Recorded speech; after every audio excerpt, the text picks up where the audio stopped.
మంచిదండి.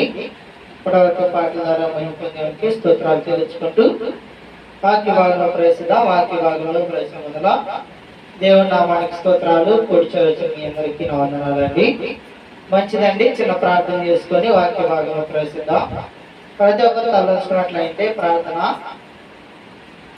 సర్వోన్నతుడ, సర్వాధికారి, సృష్టికర్త అయినటువంటి మా ప్రియ పరలోకపు తండ్రి యేసయ్య, నీ ఘనమైన శ్రేష్టమైన నామానికి వందనాలు, స్తుతులు, స్తోత్రాలు తండ్రి.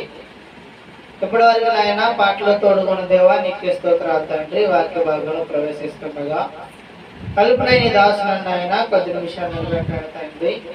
కొట్టి పాత్రలను ప్రభా నీ వాక్యం ద్వారా నింపండి. మానవ జ్ఞానాన్ని మరుగుపరిచి నీ జ్ఞానంతో నాయన బోధించమని అడుగుతున్నాను తండ్రి. చెప్పే మాటలైనా వినగలిగే చెవులు, అనుసరించే ఆత్మ, గ్రహించే మనస్సు నాకు మాకు ప్రతి ఒక్క బిడ్డకి దయచేయండి. అయ్యా మీరు నాయన సముద్ర తీరంలో ఆయన ప్రదేశాల్లో సమాజ మందిరాల్లో నాయన నీ స్వార్థను ప్రకటించినప్పుడు నీ మాటలు బట్టి ఎంతో మంది మారు మనసు పొందారు తండ్రి. సముద్ర తీరంలో ఉన్నటువంటి యొక్క హృదయాన్ని తెరిచినట్టుగా ఇక్కడ కూర్చున్న బిడ్డ యొక్క హృదయాలు ప్రభా తెరవండి. నీ వాక్య వెలుగులో వారి హృదయాలు సరి చేసుకోవడానికి సహాయం దయచేయండి. ఇద్దరు మత ఆత్మ ప్రభాధికారం ఇవ్వకుండా మీరే తోడుగా ఉండి ఆది నుంచి అంతవరకు అధ్యక్షుడు ఉండి మహిమా ఘనత పొందమని అతి శ్రేష్టమైన నదులైన క్రీస్తునామం బట్టి అడిగెడుకున్నా తండ్రి. ఆమేన్. మంచిదండి. వాక్య భాగం కొత్త నిబంధన మత్తయి సువార్త 16వ అధ్యాయం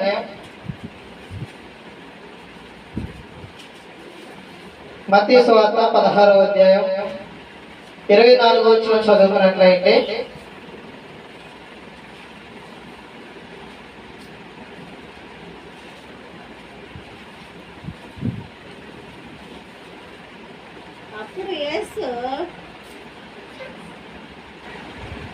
అప్పుడు యేసు తన శిష్యులను చూచి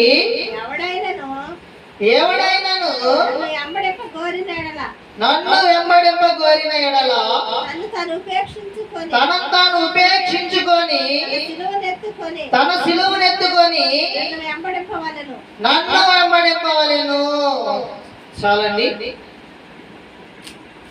చూడండి ప్రియమైన సహోదరి సోదరులారా, యేసు ప్రభు చూడండి తన యొక్క జీవితంలో చూడండి ఆయన స్వార్థలు అనేకమైన మాటలు తెలియపరిచాడండి.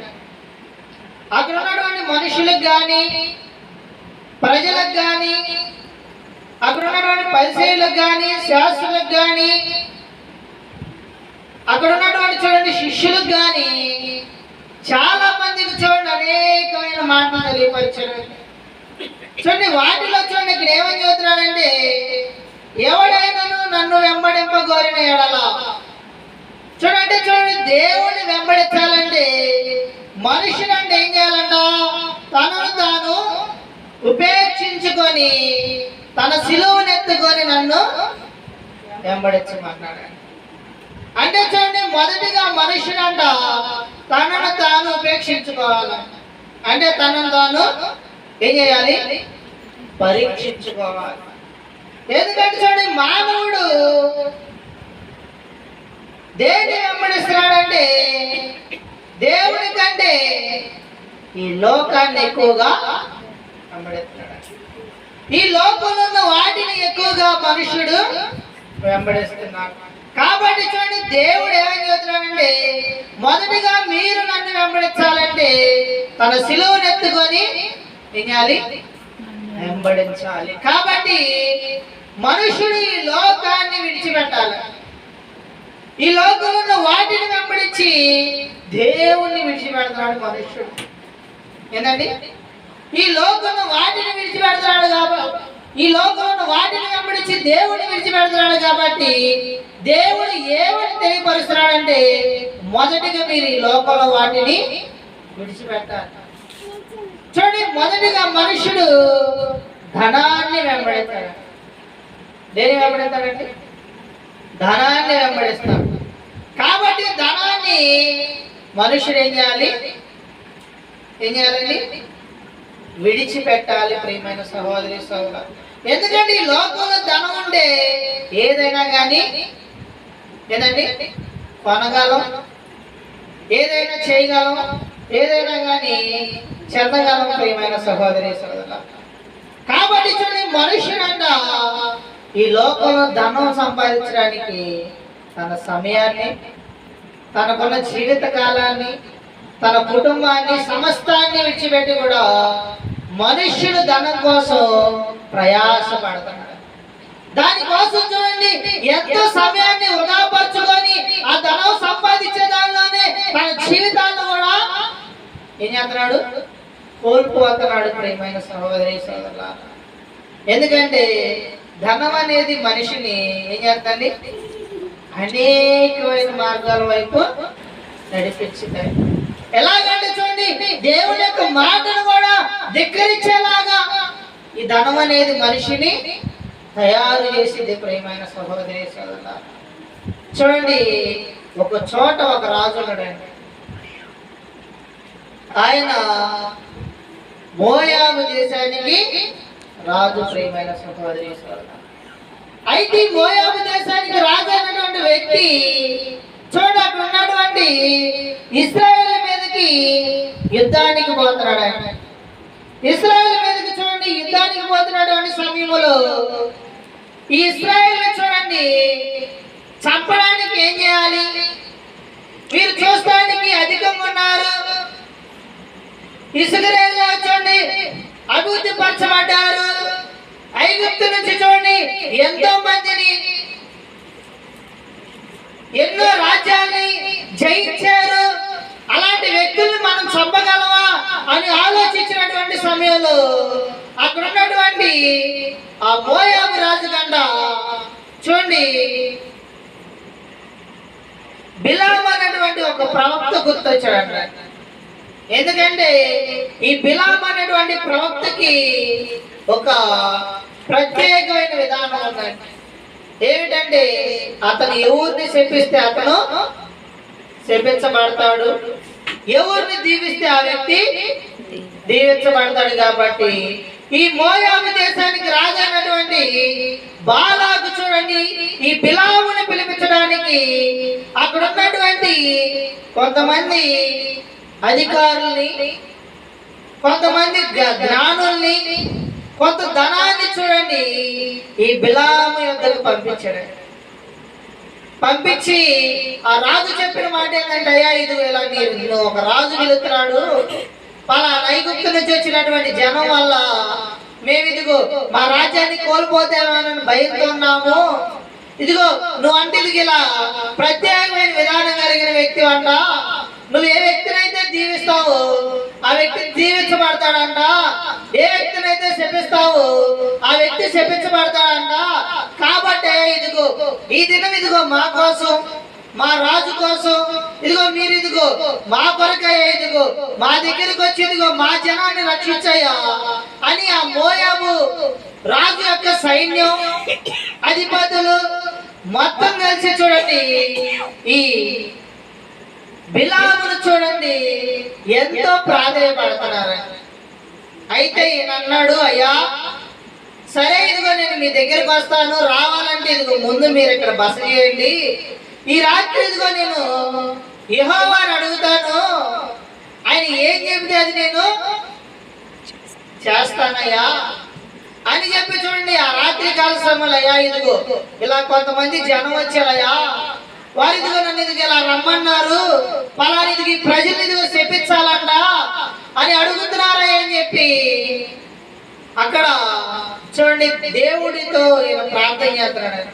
ప్రార్థన చేస్తున్నటువంటి సమయంలో దేవుడు చూడండి అతనికి ఏమో సమాధానం ఇచ్చాడండి, అయ్యా ఆ ప్రజలు నేను ఆశీర్వదించాను, ఆశీర్వదించినటువంటి ఆ ప్రజలు నువ్వు ఎలా శపిస్తావు, కాబట్టి ఇదిగో ఆ వచ్చినటువంటి బాలాకు రాజు యొక్క సైన్యముతో ఇదిగో నేను రానయ్యని నువ్వు చెప్పని చెబుతాడండి. ఆ మాట చెప్పగానే చూడండి ఈ వ్యక్తి ఏం చేస్తాడంటే ఉదయం లెగవగానే ఆ ప్రజలు పిలిచి, అయ్యా ఇదిగో దేవుడు ఇదిగో నన్ను వెళ్ళొద్దన్నాడు కాబట్టి నేను మీ దగ్గర రాను, ఇదిగో మీ రాజుకి ఈ మాట చెప్పని చెప్పి పంపించేసాడండి. పంపించిన తర్వాత చూడండి మరలా కొంత సమయానికి రాజు దగ్గరికి ప్రజలు వెళ్ళి అయ్యా ఇది చెబుతున్నాడు ఆయన అంటే, ఈసారి ఆయన ఏం చేశాడంటే ఇప్పుడు పంపించినటువంటి అధికారుల కంటే ఇంకా పెద్దవారిని, ఇప్పుడు ఇచ్చినటువంటి ధనము కంటే ఇంకా అధికమైన ధనం, ఇప్పుడు ఉన్నటువంటి రాజుల కంటే ఇంకా అధికమైనటువంటి మనుషుల్ని, ఏదండి బంగారాన్ని వజ్రాల్ని చూడండి విలువ కలిగినటువంటి వస్తువుల్ని, అలాగే ఇదిగో నువ్వు మాతో పాటు వచ్చావంటే నీకు రాజ్యంలో ఉన్నతమైనటువంటి స్థానాన్ని ఇస్తామని చెప్పారు. చెప్పి చూడండి మరలా రాజు ఈ వ్యక్తుల్ని ఆ ధనాన్ని మొత్తాన్ని ఇచ్చి పంపిస్తే చూడండి ఆ మనుషులు మరలా బిలాము యుద్ధకు వచ్చారు. బిలాము యుద్ధకు వస్తే ఏం చేస్తున్నాడంటే వాళ్ళు రాగానే అయ్యా ఇదిగో మరి ఒకసారి దేవుడు చెప్పాడు మరలా మీరు ఎందుకు వచ్చారు వెళ్ళిపోండి అనకుండా మరలా ఏమన్నాడు, అయ్యా ఇది ఇప్పుడు కూడా ఏమన్నాడండి, ఈ రాత్రి కూడా మీరు ఇక్కడ ఉండండి నేను దేవుణ్ణి అడుగుతాను అని చెప్పి చూడండి ఆ మనుషులు అక్కడ వచ్చి మరలా ప్రార్థన చేశాడు. 5 వ్యక్తులు మరలా వచ్చారు. ఏం చేయమంటా, మరలా ఇదిగో నన్ను తీసుకెళ్ళాలని చూద్దా, ఏం చేయమంటా అంటే దేవుడు చూడండి ఏమన్నాడంటే సంఖ్యాకాండం 22వ అధ్యాయం, సంఖ్యాకాండం 22వ అధ్యాయం 21వ వచనం చదువుకున్నట్లయితే,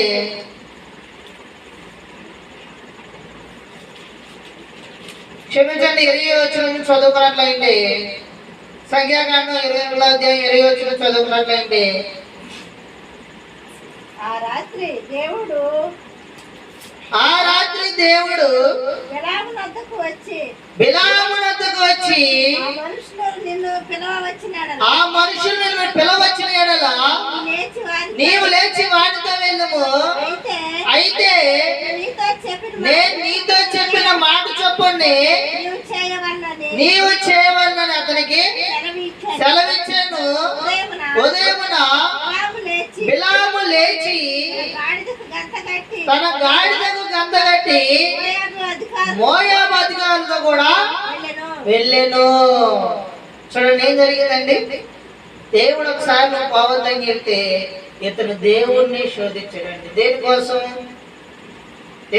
అండి, ధనం కోసం. ఏం చేశాడు, దేవుణ్ణి వెంబడించాడా? ఎవరిని వెంబడించాడండి, రాజు మాట వెంబడిస్తున్నాడు. ఎందుకంటే రాజు దగ్గర పోతే ఏమొచ్చింది, ధనం వచ్చిందండి.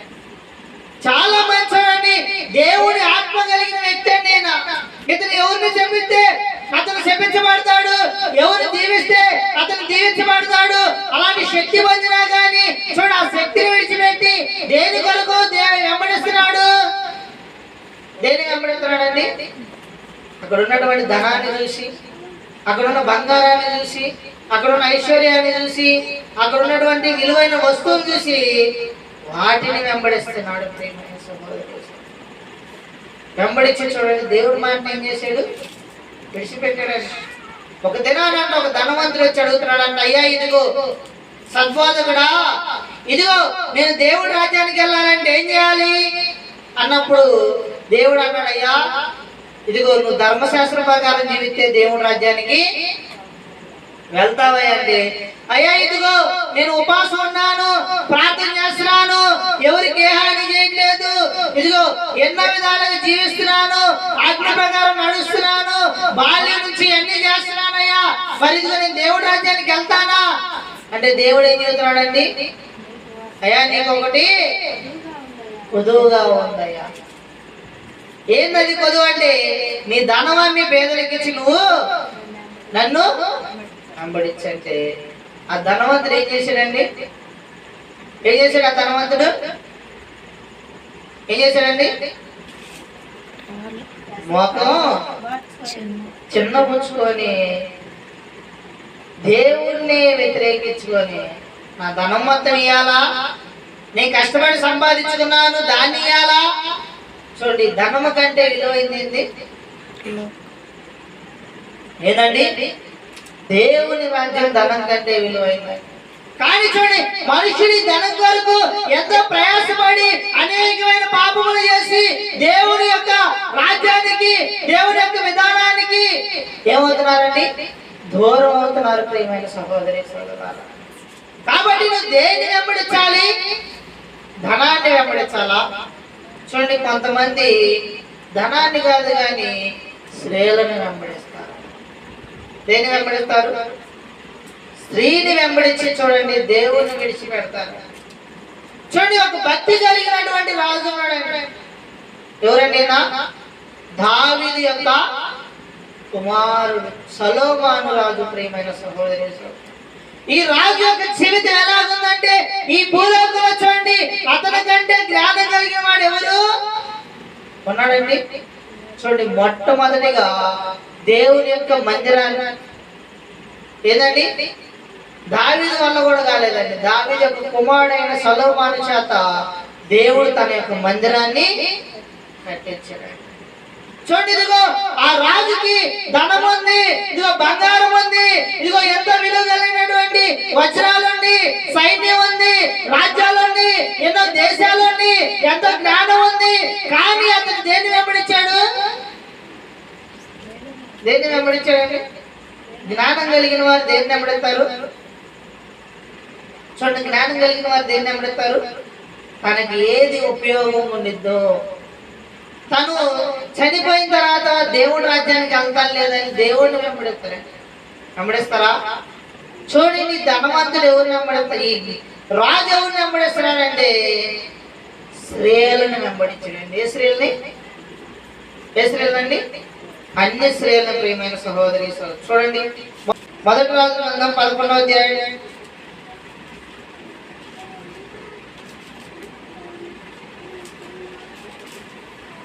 మొదటి రాజు గ్రంథం 11వ అధ్యాయం మొదటి వచనం చదువుకున్నట్లయితే, మోయాబీలు, ఎదోమీయులు, అమోనీయులు, సీదోనీయులు, హిత్తీయులను అను జనులు మీ హృదయములను తమ దేవతల తట్టు తిప్పుదురు గనుక వారితో సహవాసం చేయకూడదని, వారిని మీతో సహవాసం చేయనీయకూడదని యెహోవా ఇశ్రాయేలుకు సెలవిచ్చున్నాడు. అయితే రాజైన సొలొమోను ఫరో కుమార్తెను గాక ఆ జనులలో ఇంకా అనేక మంది పరస్త్రీలను మోహించి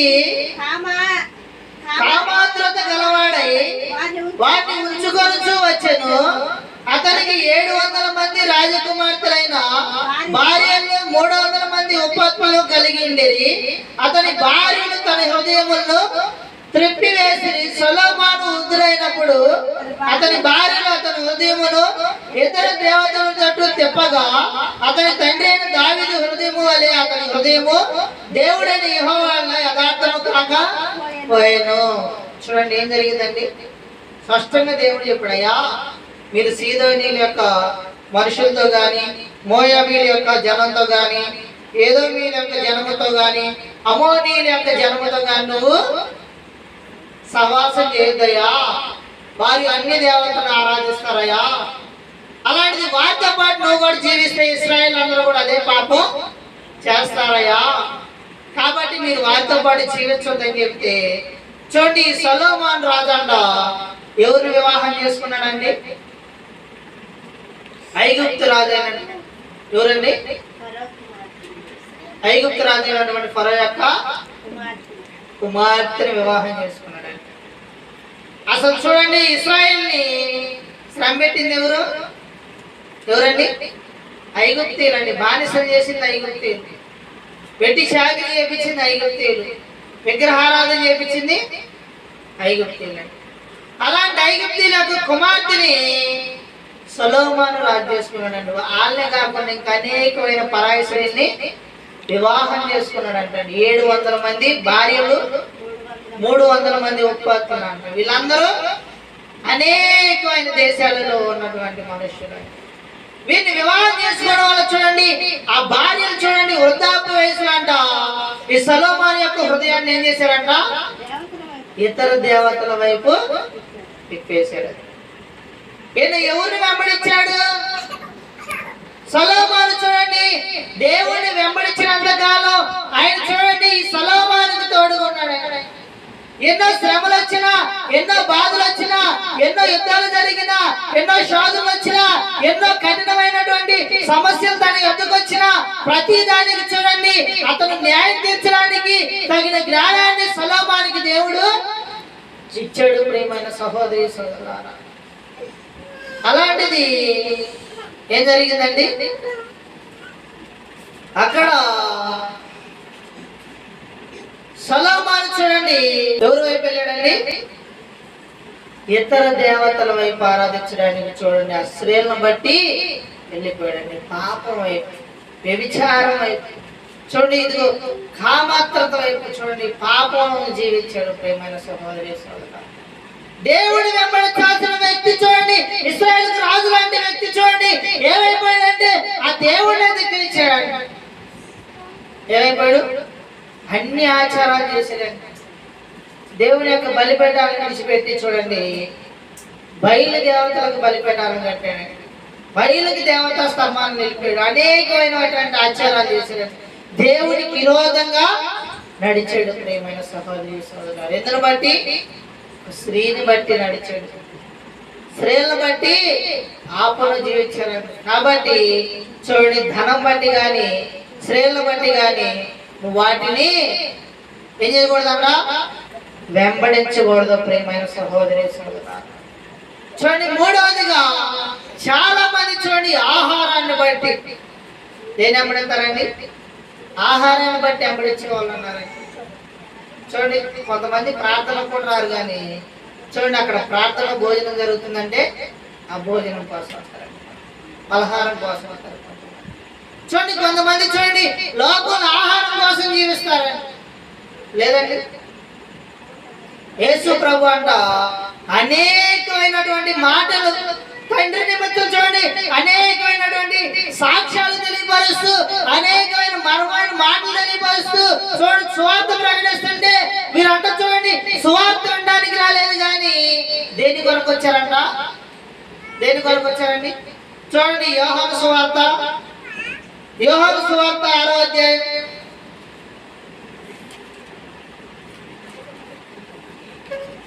యోహాను సువార్త 6వ అధ్యాయం 26వ వచనం చదువుకున్నట్లయితే,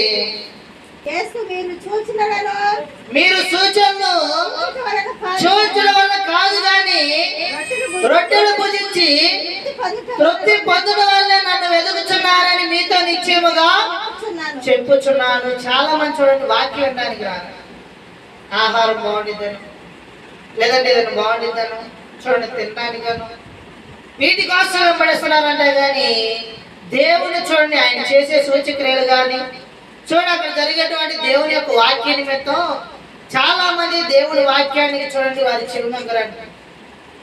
చూడండి చక్కగా మంచి గుమగుమలాడే వాసన వస్తుందని ఆహారం కోసం వీటి కోసం చూడండి ప్రయాసపడతారండి. చూడండి ఇక యేసు ప్రభు ఎక్కడికి వెళ్తే అక్కడికి అనేకమైన జనం వస్తుంటే ఏంటంటే మంది వస్తున్నారంటే చూడండి వారంట ఎందుకు వస్తున్నారంట? చూడండి నిజంగా సువార్త కోసం వచ్చే వాళ్ళు అయితే ఏమవుతారు? మార్చబడతారండి. దేవుడు సువార్త వింటే ఎంతో మంది మార్చబడ్డారు, కానీ కొంతమంది అంట ఆహారం కొరకే జీవిస్తారు. ఏంటండి చూడండి కొంతమంది ప్రార్థనకు కూడా రారండి. ఆదివారం కూడా ఏం చేస్తారు? చక్కగా కూర్చొని మోసాలు వండుకొని కడుపు నిండా తింటారు. ఆహారమే వారికి చూడండి ఆ కడుపే వారికి దేవుడు అంట. ఏందండి దానికోసమే జీవిస్తారు, కానీ దేవుడి సన్నిధికి రావాలి, దేవుడి మాటలు వినాలి, వాక్యం చూడండి ఇగో హృదయం ఉంచుకోవాలి, వాక్యం ప్రకారం జీవించాలి అనేటువంటి విధానం చాలా మందికి ఉండదు. ప్రియమైన సహోదరి సోదరులారా, ఎందుకంటే వాక్య ప్రకారం నడిచేవారు ఉండరు, ఆహారం కొరకు జీవిస్తారు. మత్తుగా చూడండి ఆహారం తిని సంతోషంగా ఉంటారు. ఏదండి దేవుని కూడా విడిచిపెట్టి ఆహారం కొరకే బ్రతికోవాలన్నారండి. కానీ వాక్యం ఏం చెబుతుందంటే ఆయన నోటి మాట వల్ల అంట ఏం కలిగిందంటండి? ఏం కలిగింది చెప్పండి? ఇశ్రాయేలు చూడండి అరణ్యంలో వెళ్తున్నటువంటి సమయంలో చూడండి వారికి ఆహారం లేనటువంటి సమయంలో ఆకాశం నుంచి చూడండి మన్నా కురిపించాడు దేవుడు. మన మాట వల్ల ఇది ప్రేమైన సహోదరి, రొట్టె వల్ల మనిషి జీవించడు కానీ దేవుని నోటి నుంచి వచ్చి ప్రతి మాట వల్ల మనుష్యుడు జీవిస్తాడు. ప్రేమ ఈ ఆహారం చూడండి, ఈ లోకం ఆహారం కొరకు ప్రయాసపడు మాకు, దేవుడి మాట కొరకు, దేవుడి వాక్యం కొరకు, దేవుడి యొక్క విధానం కొరకు నువ్వు జీవించాలి. ప్రేమైన సహోదరి సోదరులారా, చూడండి స్వస్థతల కొరకు దేవుడిని వెంబడిస్తారండి. దేనికోసం వెంబడతారండి? స్వస్థత కొరకు. స్వస్థతలు వస్తాయండి. చూడండి, ఒక చోట పాస్టర్ గారు ఉన్నాడంట, మందిరంలో చక్కగా పాస్టర్ గారు ఉంటే చూడండి, అతని దగ్గర అంటే చూడండి ఒక అన్యురాలు వచ్చిందంట అండి. ఏందా ఏం వచ్చిందని అడిగితే అంటుందంట, అయ్యా ఇదిగో నాకు ఒక బర్రె ఉందయ్యా, లేదండి ఒక పశువు ఉందయ్యా, అది బలహీనంగా ఉందయ్యా, ఇదిగో అది బలహీనంగా ఉంటే చూడండి, ఇదిగో ఎన్నో టాబ్లెట్ వాడి ఎన్నో చేసి ఇంజక్షన్ ఇచ్చాం, అయినా కానీ ఆ బలహీన తగ్గట్లేదయ్యా, ఈ చుట్టుపక్కల ఇదిగో అలా సేవకుడి దగ్గరికి వెళ్ళమ్మా, ఆయన ప్రార్థన చేస్తాడంటే అలా వచ్చిన ఆయనంటే, సరేనమ్మా నీ విశ్వాసాన్ని బట్టి ప్రార్థన చేస్తానని చెప్పి ఆయన అక్కడికి వెళ్ళి ఉన్నటువంటి ఆ జంతువుకి చూడండి ప్రార్థన చేశాడు. చూడండి, ప్రార్థన చేస్తే అది చూడండి ఆహారం తింది స్వస్థపడిందండి. ఆ స్వస్థపడిన దగ్గర నుంచి చూడండి ఈ వ్యక్తి ఏం చేస్తాడంటే ప్రార్థన మొత్తం మొదలు పెట్టిందండి. ప్రార్థన పోతుంది, చక్కగా చూడండి బైబిల్ తీసుకొని ప్రార్థన పోతుంది, దేవుడి సన్నిధిలో చూడండి జీవిస్తున్నాను, చక్కగా ప్రార్థన పోతుందని డైలీ చూడండి ప్రార్థన చేయడం, తన కుటుంబ నిమిత్తం ప్రార్థన చేస్తాం, అలా చేస్తా ఉన్నాడు. చూడండి కొన్ని నెలలు అవుతున్నటువంటి సమయంలో చూడండి దేవుడి సన్నిధి వస్తుంది, ప్రార్థన చేస్తుంది, కన్నీటిగా ప్రార్థన చేస్తుంది, దేవుడి పాటలు పాడుతుంది, చక్కగా దేవుళ్ళ ఎదుగుతుంది అనేటువంటి సమయంలో కొన్ని దినాలకు చూడండి నెలలు గడిచే కొద్దీ ఆమె ఒక దినాలు చూడండి మందిరానికి రాలేదంట. మందిరానికి రాకపోతే ఏమన్నా పనులు రాలేదు, ఏమన్నా వదిలేసారంట. మరలా చూడండి ఒక వారం తర్వాత మరలా ఆ మందిరానికి రాలేదంట. ఏందా మందిరానికి రాలేదని ఒకసారి ఆ ఇంటికి పోయి ఏందమ్మా మందిరానికి రావట్లేదంటే ఏం చెబుతుందండి ఆమె, అయ్యా ఇదిగో నాకున్నటువంటి ఇది బాగుపడినంత కాలం, ఈ జంతువు బాగుపడినంత కాలం నేను వచ్చానయ్యా, ఇది పోయిన వారం ఏమైందంట చనిపోయిందయ్యా, ఇది చనిపోయిన తర్వాత నాకు ఇంకా దేవుడికి ఏం పని ఉంది, అది బాగుపడినంత కాలం వచ్చాను, చనిపోయింది కాబట్టి దేవుని సన్నిధికి నేను రావట్లేదు. చాలా మంది చూడండి ఏదైనా వ్యాధి వచ్చిందనుకో, ఏదైనా బాధ వచ్చిందనుకో, ఏదైనా బలహీనత వస్తే దేవుని సన్నిధికి వస్తారు. దేవుని సన్నిధికి రాగానే చూడండి ఆ దైవ సేవకుడు ఎంతో ప్రయాసపడి ప్రార్థన చేస్తాడు, వీళ్ళు కూడా కన్నీటితో ప్రార్థన చేస్తే దేవుడు చూడండి వారి యొక్క కన్నీటిని, వారి యొక్క దుఃఖాన్ని చూసి ఆ వ్యక్తులను స్వస్థపరిస్తే మరలా చూడండి ఆ స్వస్థపడిన తర్వాత ఏమవుతున్నారు, మరలా చూడండి కొన్ని దినాలకు లోపలికి వెళ్ళిపోతారు. బాగుపడిన తర్వాత దేవుణ్ణి మర్చిపోతారు. బాగుపడక మొదలు మట్టియ్యా నువ్వే మమ్మల్ని స్వస్థపరచాలయ్యా, నువ్వే మమ్మల్ని బాగు చేయాలయ్యా, అయ్యో నీ వల్లేనయ్యా అని దేవుడి సన్నిధిలో కన్నీటితో ప్రార్థన చేస్తారు. చాలా మంది చూడండి దేనికోసం దేవుని వెంబడించారంట, యేసు ప్రభు చూడండి అనేకమైన మనుషులను స్వస్థపరిచాడు, గుడ్డి వారిని బాగు చేసాడు, గుడ్డి వారిని స్వస్థపరిచాడు, కాళ్ళు చేతుల్లో చూడండి ఇదిగో చచ్చిపోయిన వ్యక్తిని బాగు చేశాడు, అనేకమైన బలహీనతలు పడినటువంటి వ్యక్తిని బాగు చేశాడు, దురాత్మలతో చూడండి పీడించబడుతున్న వ్యక్తిని బాగు చేస్తే వాటిని బట్టి అంట చాలా మంది ఏం చేశారంటండి, యోహాను సువార్త 6వ అధ్యాయం 2వ వచనం చదువుకున్నట్లయితే, యోహాను సువార్త 6వ అధ్యాయం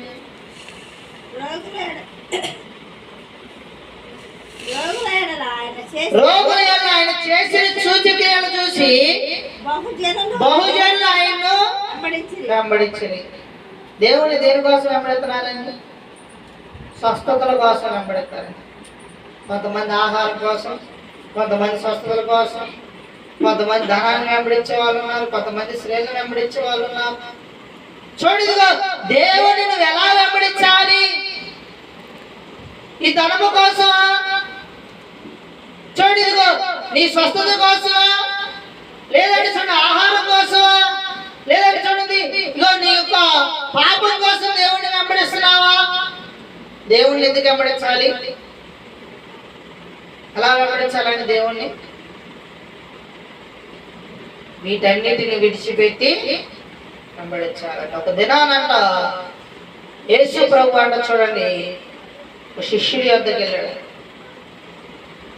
ఎవరి వద్దకు వెళ్ళాడండి? శిష్యులు. అంత మొదలు శిష్యుడు కాదండి. ఏం చేసేవాడన్న? సీమోను పేతురు అనే వ్యక్తి అంట ఏం చేసేవాడండి? చేపలు బట్టే వృత్తి. జాలరు ఉండేవాడండి. జాలరు ఉంటే చూడండి, ఆ దినములో అక్కడ చూడండి, ఆ జాలరు ఉన్నటువంటి ఆ పేతురు వద్దకి దేవుడు వెళ్తే అక్కడ ఆయనతో పాటు చూడండి, అక్కడ సముద్రంలో పేతురుతో పాటు వెళ్ళి, అయ్యా ఇదిగో ఈ స్థలంలో నువ్వు వలవే అని చెబుతుంటే ఆ పేతురు అన్నాడంట, అయ్యా మేము ఎప్పటి నుంచి చేస్తున్నాం? ఉదయం నుంచి చేస్తున్నాం. ఏమల్ల ప్రయాసపడి అంటాం, అయినా కానీ మాకు ఇది ఇంతమందికి ఒక చేప కూడా అల్లేదండి. ఆ ఉన్నటువంటి చూడండి, ఆ వలని లోతుగా నడిపిమన్నప్పుడు, ఆ వల లోతుగా వేసినప్పుడు చూడండి అక్కడ ఏం జరిగిందంట? విస్తారమైన చేపలు అడ్డాయి. అప్పుడు దాకా ప్రయాసపడిన పడింది చేపలు. చూడండి పేతురు చూడండి, ఎప్పుడైతే దేవుడు మాటలు అక్కడ వల వేసాడు అప్పుడు అమ్మటిని ఏం పడి అంట? చేపలు పడితే చూడండి ఆ శిష్యులు అన్నారంట. లోకాసు వార్త 5వ అధ్యాయం 11వ వచనం చదువుకున్నట్లయితే,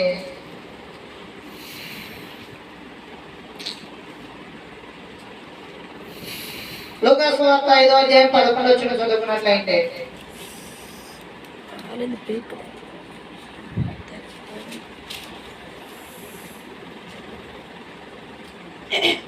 వారు దోణెలను దరికి చేర్చి సమస్తమును విడిచిపెట్టి ఆయనను వెంబడించిరి. ఏం చేశారండి? అప్పటిదాకా చేపలు పట్టిన వాళ్ళు వాళ్ళకున్నటువంటి దోణల్ని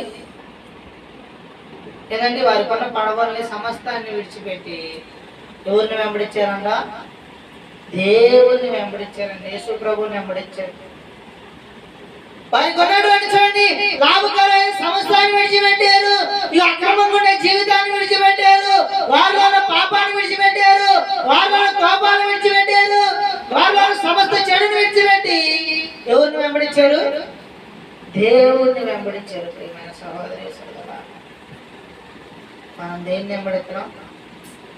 ఈ లోకంలో ధనాన్ని, ఈ లోకంలో ఉన్న స్త్రీలని, ఈ లోకంలో ఉన్నటువంటి ఆహారాన్ని, ఈ లోకంలో ఉన్నటువంటి స్వస్థతల్ని, ఈ లోకంలో ఉన్న వాటిని మనం వెంబడిస్తున్నాం. కానీ ఈ లోకంలో ఉన్న ప్రతిదీ విడిచిపెట్టాలని నువ్వు నమ్మకం ఉంటే అన్నీ నీకు దొరుకుతాయి. చూడండి పేతురు, యోహాను అక్కడ శిష్యులు చూడండి యేసుని వెంబడించినప్పుడు వారికి ఏది కొదువా ఉందా?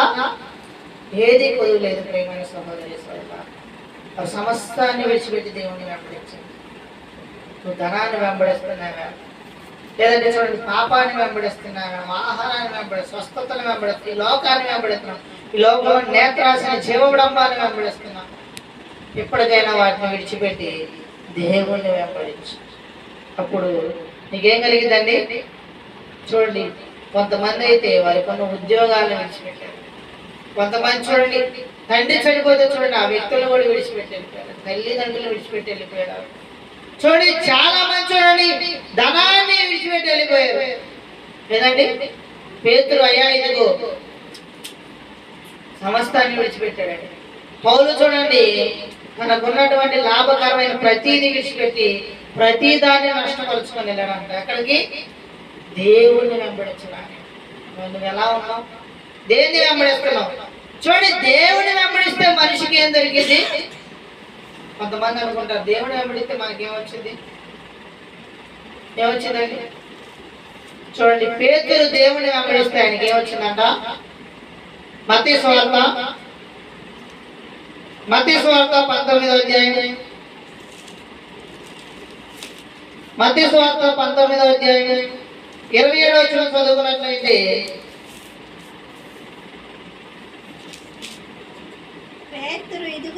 పేతురు ఇదిగో మేము సమస్తమును విడిచిపెట్టి నిన్ను వెంబడించితిమి కనుక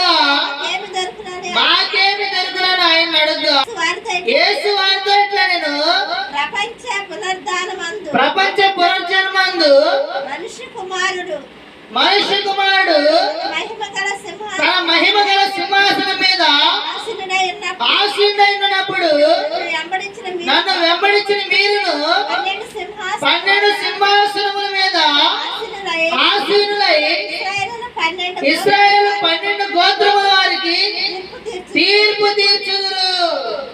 చూడండి పేతురయ్యా, మరి మేము సమస్తం విడిచిపెట్టాము, మేము నిన్నే వెంబడిస్తున్నాము, మరి నాకేం కలిగింది అంటే ఏం చెబుతున్నాడండి?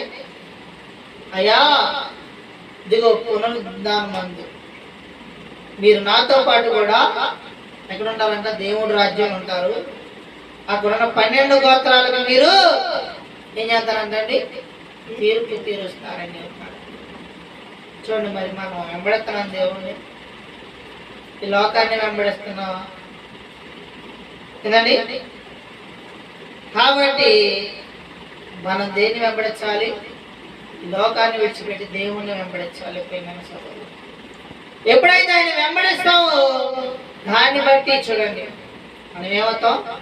దేవుని రాజ్యానికి చేర్చబడతాం. కాబట్టి ఎప్పటికైనా ఈ లోకాన్ని నువ్వు వెంబడిస్తున్నట్టే అంటే దాన్ని విడిచిపెట్టి క్రీస్తుని చూడండి, ఇదిగో నీ ఆత్మను రక్షించడానికి చూడండి, ఇప్పటికైనా నీలో ఉన్న పాపాన్ని విడిచిపెట్టి, నీలో ఉన్నటువంటి చెడును తొలగించుకొని, నీలో ఉన్నటువంటి లోకాశను తొలగించుకొని, ఈ లోకంలో వాటిని తొలగించుకొని దేవుడిని వెంబడించినట్లయితే ఆయన రాజ్యంలో నువ్వు చేర్చబడతావు. కాబట్టి అట్టి విధంగా జీవించాలని నేను నువ్వు సరి చేసుకొని పరీక్షించుకొని దేవుళ్ళు ఎదగాలని ఇప్పటికి నేను ఏది వెంబడిస్తున్నాను అని గమనించి నీ యొక్క జీవితాన్ని మార్చుకొని నూతనమైనటువంటి మార్పు చెంది నూతనంగా ఈ క్రియలు మార్చుకొని పాత జీవితాన్ని తొలగించుకొని దేవుడిని వెంబడిస్తే ఆయన రాజ్యం నీకు దొరికింది. కాబట్టి ఏంటండి నీకు మనశ్శాంతి ఉంటుందంట. ప్రయాసపడి వారం వస్తున్న దీనిలో నా యొద్దకు రమ్మన్నాడు. ఎందుకంటే నీకు విశ్రాంతిని కలుగు చేస్తావు. ఎప్పుడైతే నువ్వు దేవుని వెంబడిస్తావో నీకు ఏది కుదరదు. సమస్తం ఆయన కల్పించింది. కాబట్టి నువ్వేది అడిగితే ఆయన నీకు ఇస్తాడు ప్రేమైన సోదరుడు. కాబట్టి ఈ లోకాన్ని విడిచిపెట్టి దేవుడిని వెంబడించావు అనుకో, ఆయన రాజ్యాన్ని పొందుకోగలుగుతావు.